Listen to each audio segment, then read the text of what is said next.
Today at noon, the hearing on Indiana's same-sex marriage ban has just wrapped up in Chicago. We'll have a live report, get the very latest for you coming up. Also, an Indianapolis man accused of killing his 4-year-old son in front of another child. Today, what else we've learned about the little boy's death, and why video of a dog being abused is causing some people to call for a boycott at the Indianapolis Zoo. Good afternoon, I'm Scott Swan, and you're watching Eyewitness News at noon. From Indiana's news leader, Eyewitness News at noon starts now. And we begin today with the federal appeals court hearing over Indiana's same-sex marriage. The ban that has just ended in Chicago, that ban was struck down by a federal judge. That ruling was appealed by the state attorney general. Dozens of Hoosiers traveled to Chicago for that hearing this morning. Our City Beat reporter Mary Mills is there live today. So Mary, what happened inside that federal appeals court this morning? Good afternoon, Scott. Certainly a historic day here in Chicago.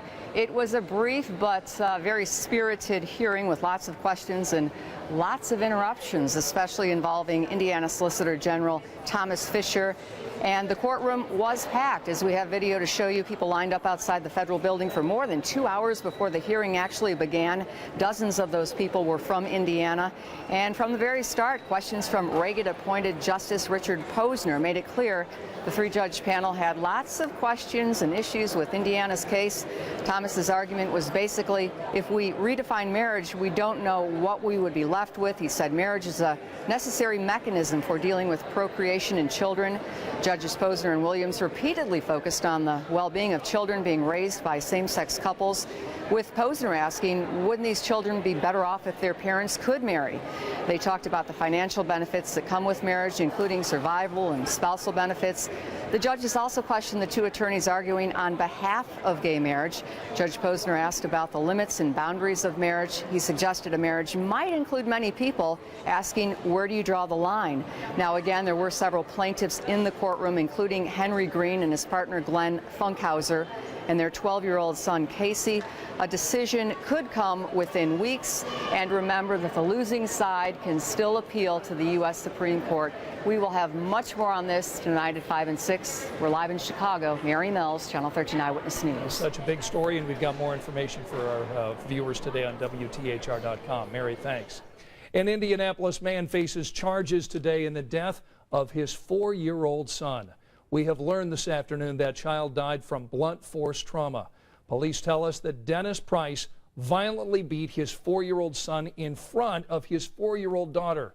The coroner believes 4-year-old Derek Jones died from a violent beating. Dennis Price, who's 29, was arrested in connection with the boy's death. We've got a live report on this story today at 12:30. The CEO of the catering company that provides concessions to entertainment venues across the country, including Lucas Oil Stadium, the Indianapolis Zoo, and the Convention Center, is apologizing today over surveillance video showing him abusing a dog. Now, we want to warn you, the footage you're about to see is disturbing. A Vancouver hotel's elevator surveillance camera shows a man later identified by police as Centerplate CEO Desmond Haig repeatedly kicking the dog and later pulling it up off the floor by a leash. Haig issued a statement saying his behavior was completely and utterly out of character and that he was ashamed and deeply embarrassed by what he had done. But the social media backlash has already begun, with tweets calling for people to boycott venues that use Centerplate catering. Well, families are scrambling today to find another school for their children after learning that Flanner House Elementary School is closing. The charter school is shutting down after allegations of cheating on ISTEP exams. Eyewitness News reporter Chris Kirshner shows us the enrollment fair today, designed to help more than 150 families keep their kids in class. How you doing? At first excited about starting kindergarten at Flanner House Elementary, little Ramon has already learned a life lesson. This is your last day. Things don't always go as planned. So his feelings were hurt, my feelings were hurt. The pending closure of the Westside Charter School has left dozens of disappointed families scrambling to find new schools. Monday, that meant stopping in the Watkins Family Center. The city came up with the idea of a school enrollment fair taking place over the next couple of days here at the Watkins Family Center. Parents not only get their questions answered, they can even get their children enrolled on the spot. He's a pretty strong little guy. He's a soldier. I think he'll be all right.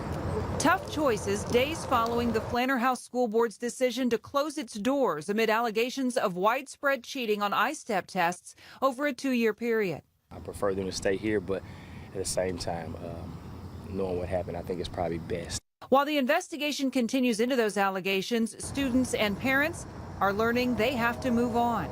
Nevertheless, just got to go with the flow and go with it. You start your new school tomorrow. High five. For Ramon, that means moving to another charter going to your school. He won't miss a day anywhere. The grown-ups consider what's best for their education. For the kids, I would see all my friends would be there too. they're learning how to make the best of a bad situation. Chris Kirshner, Channel 13, Eyewitness News. 2 missing men have been found safe. Metro Police detectives tell us that Lawrence Barner was found in California. The 22-year-old man, who has the mental capacity of a 10-year-old, disappeared last Friday. Metro Police also found Jeffrey Seals this morning. They put out an alert for him last night, saying he was likely injured from a self-inflicted wound. He was taken to the hospital to get checked out. 2 officers were injured in a fight with a suspect. Police saw a man and woman in a car at Northwest Way Park around 2:30 this morning. The suspect, Charles Foster, jumped out of the car and ran away. 2 officers chased him, tackled him, and a fight broke out. During the scuffle, the 2 cops suffered minor injuries. One was taken to Methodist Hospital to get checked out. The other police officer drove himself. Police believe Foster may have been on drugs at the time. He was arrested early this morning for an outstanding warrant.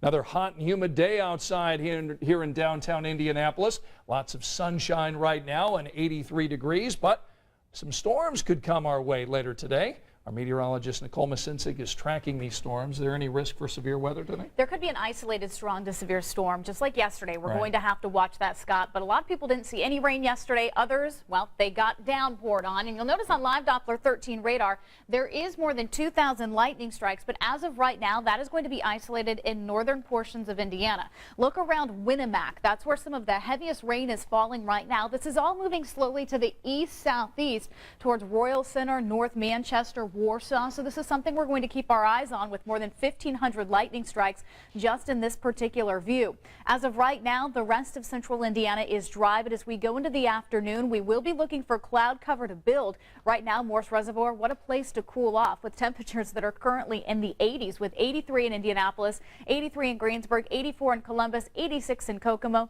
and 84 in Muncie. But those dew points are once again in the 70s, and once you factor it in, feels closer to 90 in Indy, 92 in Columbus, 90 in Greensburg, and Kokomo is cooking at 93 degrees. Latest satellite radar shows not much happening right here at home, but we are seeing those showers and thunderstorms, especially up near Chicago. So this is again going to be the area that we have to watch as we go into the afternoon, as those showers and storms try to push their way south. This afternoon, cloud cover will build, so I don't think we're going to hit that 90-degree mark again like we did yesterday, but showers will build with that chance of showers and storms and a high of 89 degrees. More heat, humidity, and storms for the Labor Day weekend. More on that coming up in just a few minutes. Scott? All right, Nicole, thanks. A 4-foot sinkhole in the backyard of an Indiana home has grown. It's now a 40-foot hole after the rain this weekend. It's at the home of Letitia and Frank Casto in Dyer. They've been fighting for years to get this sinkhole fixed, but it was never cleared for repairs because of where it sits. You see, it's right between the boundary lines of Dyer, Schererville, and Munster. Now that it's grown, a construction crew has been called in, and all 3 towns are now working on an agreement on who will pay for those repairs.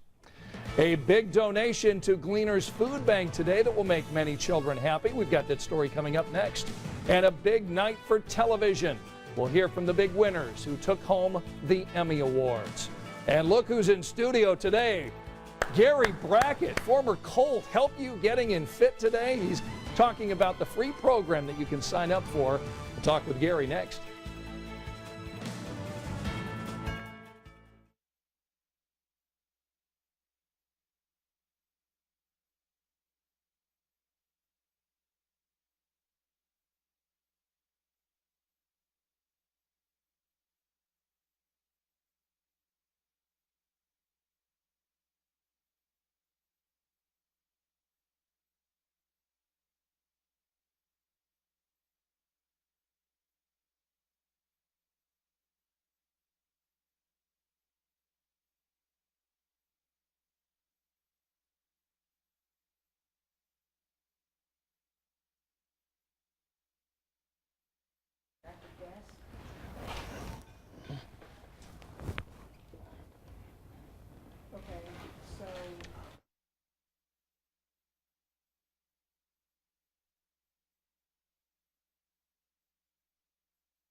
Welcome back to Eyewitness News at noon. Tens of thousands of pounds of mac and cheese are going to feed Hoosiers in need across Indiana.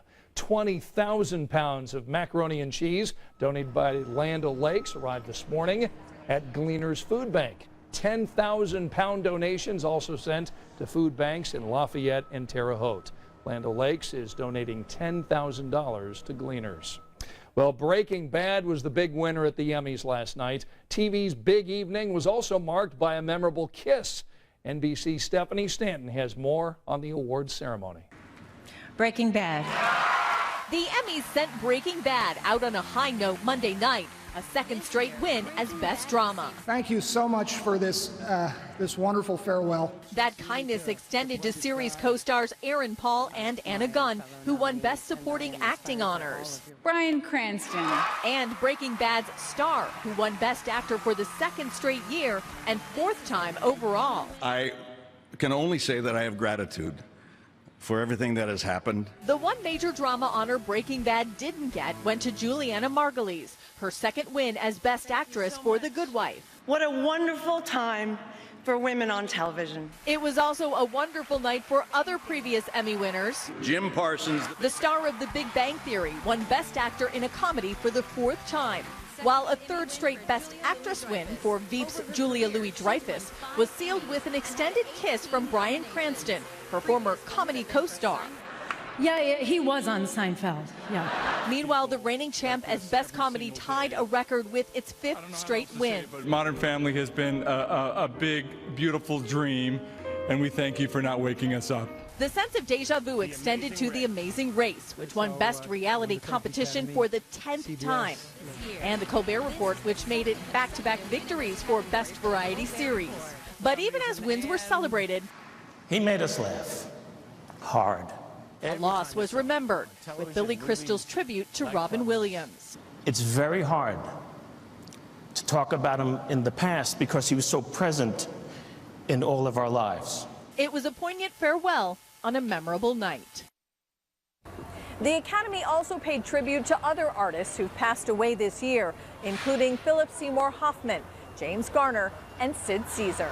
Reporting backstage at the red carpet that's being dismantled here at the Emmys, I'm Stephanie Stanton, NBC News.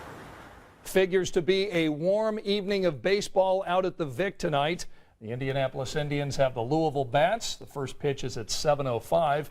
We're sitting already at 83 degrees. Will we have any rain for the game tonight? There's a chance for a few scattered showers and storms as we head into the evening, kind of similar to what happened yesterday. Right. Some spots got some good rain. Other spots absolutely remain bone dry with just, of course, hearing that thunder and maybe even seeing that lightning. Right now on Live Doppler 13 radar, we have more than 2,600 lightning strikes. And as you start to look up to the north, that's where the rain is. Really not seeing any severe weather right now, but moving out of Winnemac towards Royal Center through Plymouth, moving towards Denver, Peru, Logansport. This is all pushing to the southeast. So you'll notice if you're going to be traveling 31 up in this area, right around Miami County, that's when you'll see some heavy thunderstorms. Nothing severe, but we are going to be watching for more showers and storms to try to develop and push through as we go into the afternoon. Other than that, we're dry. Look at this hazy sunshine downtown Indianapolis, the north split, 83 degrees. Winds are calm, and that makes that dew point that's in the low 70s feel even worse with 83 in Marion, 84 in Muncie, 83 in Greensburg, and 86 in Bloomington.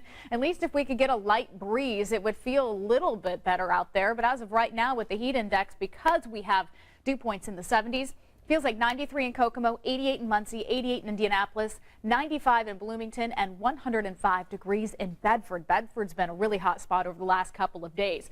As of right now, those dew points are still in the 70s, and you know what? It's going to stick with us for the next few days. We'll be watching the satellite radar as we go into the afternoon. Yesterday, we had that storm complex up to the northwest that dropped to the south. We'll kind of be looking for the same thing to happen as we go into our afternoon. Muggy conditions stick around today, tomorrow, Thursday, and Friday. Air conditioners will not be getting a break. And when the atmosphere is this saturated, you get very heavy rain. These are rainfall totals for the month so far. 8.5 inches of rain in Rossville. Compare that downtown to Lucas Oil Stadium with less than 3 inches of rain. And you can really see how that's depicted from Fort Wayne to Indianapolis to Evansville, Chicago. Really, wherever those heavy thunderstorms set up is where the heaviest rain has been so far this month. As we go into the afternoon, temperatures up to about 89 degrees. We're going to see more clouds start to build, so I think that's going to prevent us from hitting the 90-degree mark today, but it's still going to feel closer to 95 to 100 because of that dew point in the heat index. Then as we go into this afternoon, the chance of those showers and thunderstorms, and those will stick around through tonight. By 11 o'clock, only 77 degrees. This is Future Track 13. Notice not everybody gets that rain. As we pause it at 5 o'clock this evening, those showers and thunderstorms will be rumbling through, and we will see slight chance for some more isolated activity as we go into the overnight, as well as temperatures tonight fall to around 70 degrees. It's going to be another warm and muggy night with 70 in Indianapolis, 69 in Muncie, 68 in Rushville, 65 in Lafayette, and 69 in Nashville. For tomorrow, scattered showers and storms. It's going to be warm and humid again. Few degrees cooler with a high of 86. And again, much like today, we get the afternoon heating, and that's when we'll see a few showers and storms develop. In the 7-day forecast, we have a chance of showers and storms each and every day. But what I want you to notice is that it's not going to be a washout every day. Not everybody's going to see rain, but the potential for showers and storms does exist, especially on Sunday, which looks to be a pretty stormy, wet day. Temperatures remain warm in the mid to upper 80s and those overnight lows in the 70s. The heat and humidity will continue. Scott? All right, Nicole, thanks. You can get fit this fall with the help of the Indianapolis Colts and IU Health. Today we're talking about a program called Healthy Horseshoes. Former Colts player Gary Brackett joins us in studio today. It's always great to see you, Gary. So why did you end up joining this Healthy Horseshoes program? I think it made sense. You know, I'm a busy guy. I have a busy life, being an entrepreneur, a father of 3. The program's all about how to incorporate eating well, nutritious meals, and also being active and try to get fit, you know, during football season. It's one thing when you're a Colts player, you know, it's all about being fit, Of eating course. well. It's tough on the rest of us. You know, we live busy lives, trying to work in work and getting exercise. What are some of the pieces of advice that you give for us? I think during the season, there are going to be weekly tips every week, and you can log on to Coach.com/Healthy Horseshoe to sign up. But they're going to talk about just practical stuff like having a plan, figuring out what are you going to eat for your snack at midday, what are you going to eat for your snack in the evening, and having it already pre-planned and in your bag and ready to go when you get hungry. What challenges did you face after leaving the team in terms of how you eat and how you exercise now? I think, one, I had to exercise for a different purpose. You know, I was no longer exercising to collide with people. I was exercising to be healthy and chase my kids around. So I think I'm a lot more cardio now. You know, I just want to lose weight, get fit. But then my time is different. Before I was regimented, I had to exercise at this times. Now, you know, sometimes in the morning, sometimes in the evening, I just make sure I get 4 days a week of exercise in just so I can stay fit. So when people go ahead and register, what will they be getting specifically?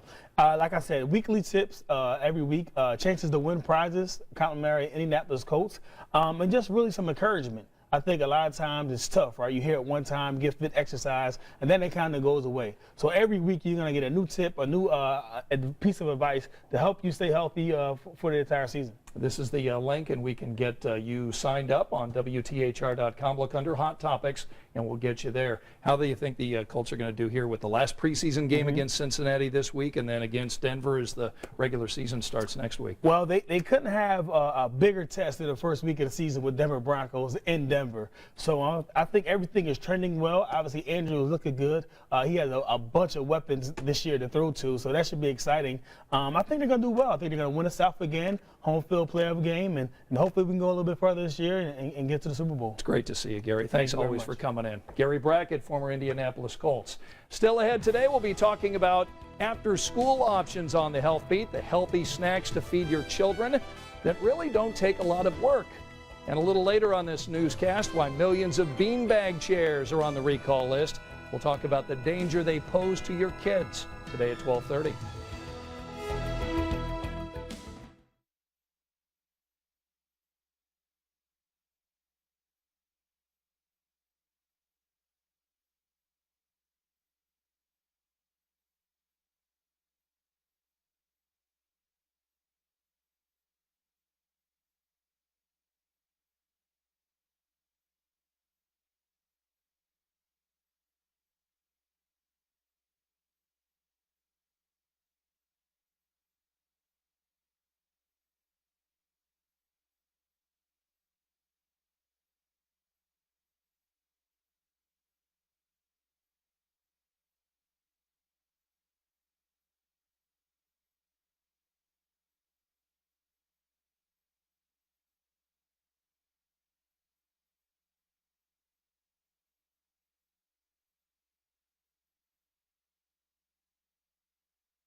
I would guess, but I can walk back to the truck and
This is Eyewitness News Health Beat.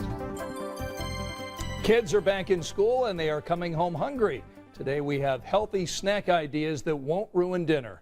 Here's our Health Beat anchor, Ann Marie Tiernan. Hi, Ann. Well, hey there, Scott. I'm here with nutritionist and wellness solutions registered dietitian Heather Fink. Thanks for joining us today. Sure. These look great for eating at the corporate cubicle, not just after school, but we really are talking about helping kids eat right this month.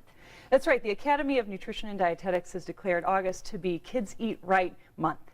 And so we're encouraging kids to find healthy choices when they come home after school. All right, so we're kind of talking about that 3 o'clock time period when kids get home and they want something to eat. Maybe they had an early lunch, but it's too early for dinner. So let's start with some of the quick grab and go ideas you have. Well, we have lots of things that the kids can take themselves. So things like cottage cheese, yogurt, even some string cheese.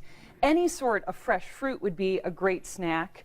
Even dried fruit, natural applesauce, or granola bars, anything that they can grab and go and requires no preparation. Yeah, that's always nice. But now if we've got a little extra time and we say, okay, I can assemble something, this is a classic, one of my favorites. Yeah, ants on a log with celery, peanut butter, and raisins. If you have time to cut up some veggies with hummus and crackers, certainly tuna for some protein with some crackers on a piece of bread would be great.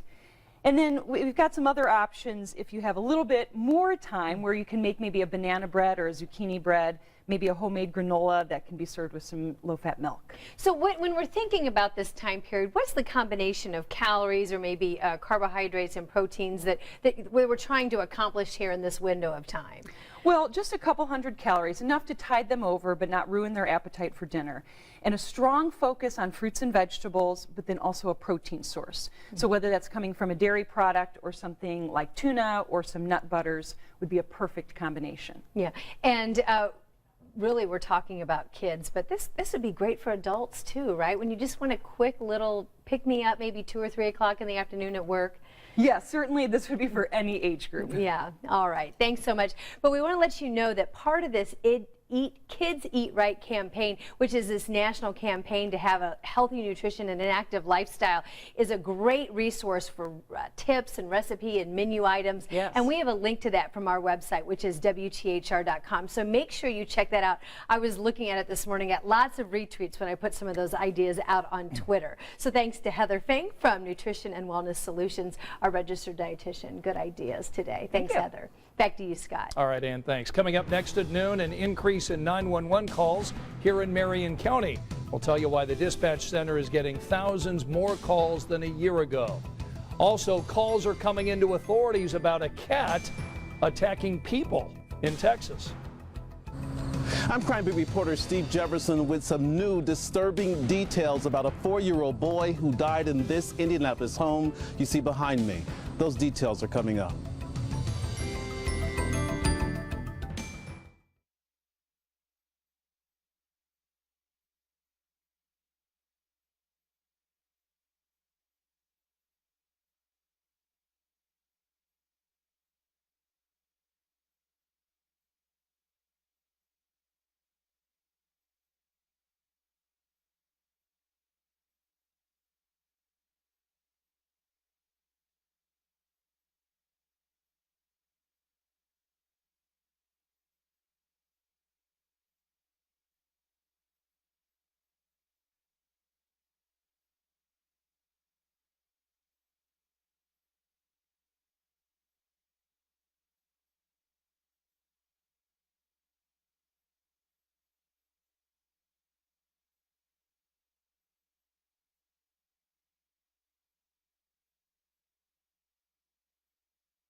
Indiana's news leader, Eyewitness News at Noon, starts now. And welcome back to Eyewitness News at Noon. I'm Scott Swan. Here at 12:30, we're learning new information about the suspicious death of a 4-year-old boy over the weekend. Authorities have now confirmed that child had been beaten. Our crime beat reporter Steve Jefferson joins us live from the east side. He's in the 900 block of East 42nd Street. So, Steve, what else do you know?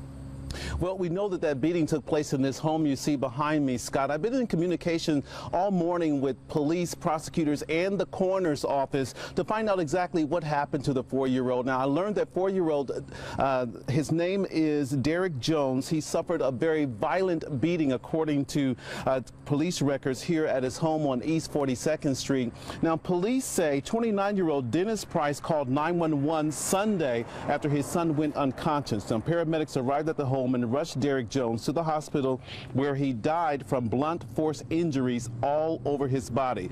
Police learned from another child in the house that Price reportedly started beating his son after catching him in a lie. Court documents show Price himself told detectives he used a belt on Derek several days, gave him ibuprofen for swelling, and then made him drink charcoal to vomit, thinking he had given him too much medicine. Court documents also say this took place in front of the dead child's 4-year-old sister, who was told to stay out of the bedroom. Within the last hour or so, the Marion County prosecutor has filed formal charges against Price. He is in the main Marion County jail. He is awaiting his initial court hearing on battery and neglect of a dependent, resulting in death. Now, we are told also that the child's mother lives here too. No word yet on where she was when all this took place. Back to you in the studio. That's such a sad story. Steve, thank you. Well, Marion County is now seeing a significant increase in 911 calls. The dispatch center received about 3,000 more calls last month than it did in July of 2013. Part of this increase, we're told, is because the center expanded its responsibility. They're now taking additional calls from Beech Grove and Animal Care and Control. But police also point out another important reason that the numbers are up. People are taking action, including taking the blue pledge to make sure that their neighborhoods are safer. The chief's message that has contributed, and people are simply calling, and that's what we want them to do, is if they see something wrong, call us. Awareness. I mean, a lot of residents are hesitant. They don't want to get involved. But when they see, someone else doing something about it, certainly they hear that a call works, they get involved. They make a call. Marion County's 911 center is using new software now to better track incoming calls. And you can track crime in your neighborhood this afternoon by using our interactive map online.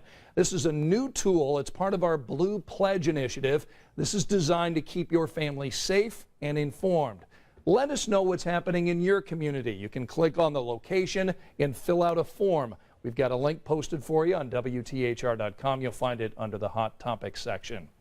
An attorney for former Hancock County Sheriff Bud Gray has posted a video online to try to clear his client's name. Police arrested Sheriff Gray in 2010 at a Shelby County casino and accused him of obstruction of justice and spending public money on himself. A special prosecutor later dropped those charges, and now the city of Greenfield will pay $100,000 to settle a civil lawsuit filed over that investigation. The 10-minute clip includes portions of a deposition by Greenfield's police chief, along with commentary from Gray's attorney. A federal appeals court on Indiana's gay marriage ban wrapped up shortly before noon in Chicago. More than 150 people were in the courtroom for a 45-minute hearing this morning. 3 judges from the 7th Circuit Court of Appeals heard arguments today from both sides. Solicitor General Thomas Fisher represented the state of Indiana. The ACLU of Indiana and Lambda Legal argued on behalf of the plaintiffs, suing the state to overturn the gay marriage ban. It's a little bit nervous. Our lives are out there on the line for equality for everyone, and so it's just, everyone says not to be nervous. We're just going to be in court. They're just going to be discussing the law and what the law says, and that it says that we should be treated equally, and so still. That interview was done before the hearing. Again, the hearing is now finished. A decision is expected within a month or so. The losing side can ask the full court to review or ask the U.S. Supreme Court to take on the case, and that's what most people expect will happen. Eyewitness News reporter Mary Mills is in Chicago. She'll have more on this hearing tonight on Eyewitness News at 5 o'clock. Millions of beanbag chairs are being recalled today after 2 children died. The zippers on the beanbags can open. Kids can then crawl inside, get trapped and suffocate, or choke on the foam beads. This happened to a 13-year-old boy from Texas and a 3-year-old girl in Kentucky. The recalled chairs were sold at Meijer and Walmart and online until last summer. The Ace Bayou Corporation is now offering a free repair kit so you can fix the problem. We've got a lot more information on this beanbag chair recall. It's on WTHR.com. Again, click on Hot Topics. An innocent-looking cat is terrorizing a neighborhood in Texas. The cat is targeting pets and people. Jace Larson talked to one victim who was attacked. This is the aftermath of a cat attack. Near all the scratches are 2 little marks, what David says were made by the cat's teeth. That looks like a bite mark to me. It happened in front of the house where we found this guy relaxing hours later. David says this cat looks very similar to the cat that left him bloody. The cat jumped off a fence and ran towards the dogs and myself. I got in the way of the dogs to try and protect the dogs, and the cat latched onto my leg and scratched it. This photo was taken moments after David and his dogs got away. I was just a little bit panicked, I guess, so to get out of there as quickly as I could. This cat's owner says he doesn't attack people, but he has run up to dogs before. The cat's owner says she was not home during this most recent incident. We probably chased about half a block, I guess. Carrie Smith and Heinz had a run-in last summer with a cat who looked like this guy outside the very same house. We were across the street, and I saw this cat sitting on the porch with his people, and I just noticed the kitty, and all of a sudden it just launched off the porch and came like screaming at us. She and Heinz got away, winded but not harmed. She now feels lucky that she didn't end up like this on a morning walk. City officials in Houston say they give animal attacks high priority. They're now investigating the reports of cat attacks. Well, for years, WTHR has served DirecTV subscribers in Indiana with the best in news and entertainment. But effective Sunday at midnight, you might not be able to watch Channel 13 if we're not able to reach a new contract with DirecTV. We've worked hard to reach a fair agreement and will continue to do so. But without an agreement in place, we want to notify you today that WTHR may not be available on DirecTV as of September 1st. Contact DirecTV at 1-800-531-5000 and tell them you want to keep watching WTHR. You'll also find that phone number on our website, which is WTHR.com. Next at noon, how baby boomers are spending their retirement money. And the Indianapolis Colts home opener coming up next month. It's part of a top 5 list in downtown Indy for the month of September. Next, other events that you don't want to miss. It's warm and muggy across central Indiana. We're also seeing some storms fire across north central Indiana, when the rest of us could see rain coming up in your SkyTrack 13 forecast.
I wish I could play the theme from Jaws on this story. This great white shark spotted off the beach in Massachusetts forced everybody out of the water yesterday. A state police helicopter shot the video. The shark was far enough out that it couldn't be seen from the beach, but close enough to be a concern.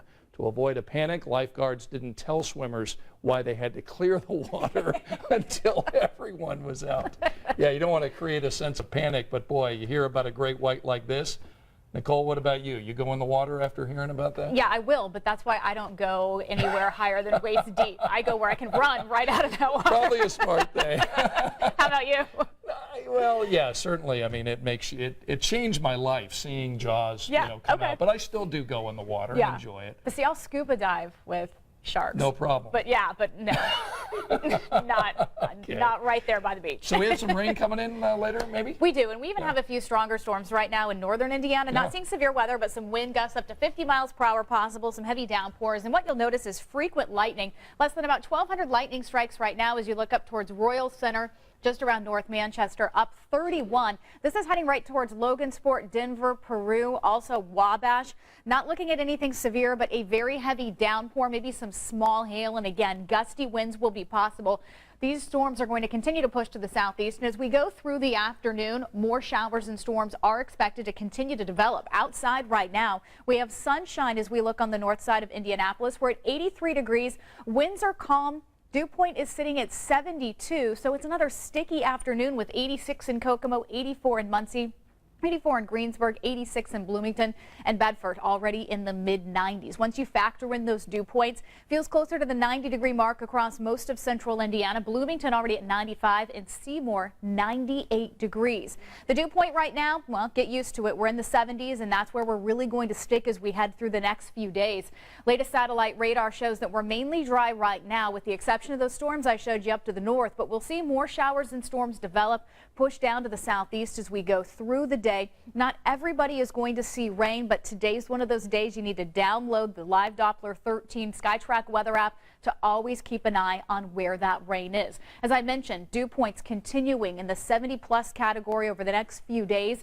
And this afternoon, even though temperatures only make it into the upper 80s, it'll feel closer to the mid-90s, maybe even the triple digits in some locations. If you have plans this evening, isolated showers and storms possible. Not everyone will see rain, but where some of those storms set up, we will see very heavy downpours. Future Track 13, as we go into this afternoon and this evening, you start to see some of those showers and storms developing, especially as we go towards 7, 8 o'clock tonight.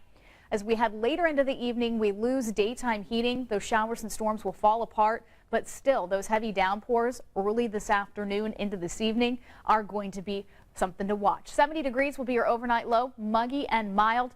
As we head into tomorrow, temperatures a little bit cooler, up to 86 degrees, but because we are not going to lose those dew points that are in the 70s, it's going to remain hot. And again, tomorrow, daytime heating, more showers and storms developing. Not under a severe weather risk today or tomorrow, but an isolated strong to severe storm cannot be ruled out. So we'll be watching the radar very closely. And in the 7-day forecast, you'll notice it looks like a lot of rain. It's not going to rain all day, every day, and not everybody's going to see rain every day, but there's the possibility for showers and storms each and every day as temperatures by Thursday and Friday climb back up into the upper 80s.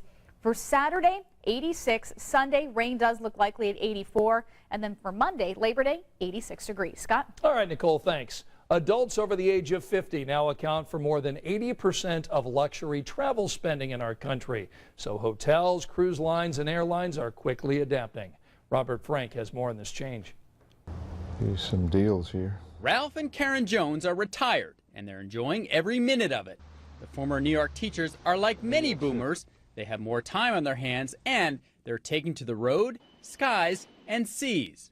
Boomers spend over $150 billion a year on travel, which they rank as their top leisure activity. They take an average of 4 trips a year, but they're not just looking for a lounge at the beach. Round-the-world cruises, safaris, and cultural tours of remote islands top the list for today's retirees who want adventure and enlightenment in their globetrotting. What we've seen over the last 20 years is this huge shift in priorities, from the accumulation of stuff to life experiences. And so it's quite frankly, a lot of people are focusing on life experiences, and travel as being one of the key, if not the key conduit for that. And with prices coming down, you don't have to be rich. Ralph and Karen Jones have already spanned the globe. Being able to set aside the money and saying, okay, we're going to go on a cruise, we're going to go on a motor coach tour, we're going to go see different places, and being able to really go about the world. When we're on these trips, we usually run into people who are in our age group, mostly are retired. You talk with some of them and they enjoy the traveling. A lot of times they'll talk to you about their friends who don't ever go anyplace and they're always sitting at home or they're still working. And we just sort of have a little fun and say, well, too bad for them. With the rising middle class and affluent in emerging markets, the luxury travel business around the world is likely to keep on booming. Robert Frank, CNBC.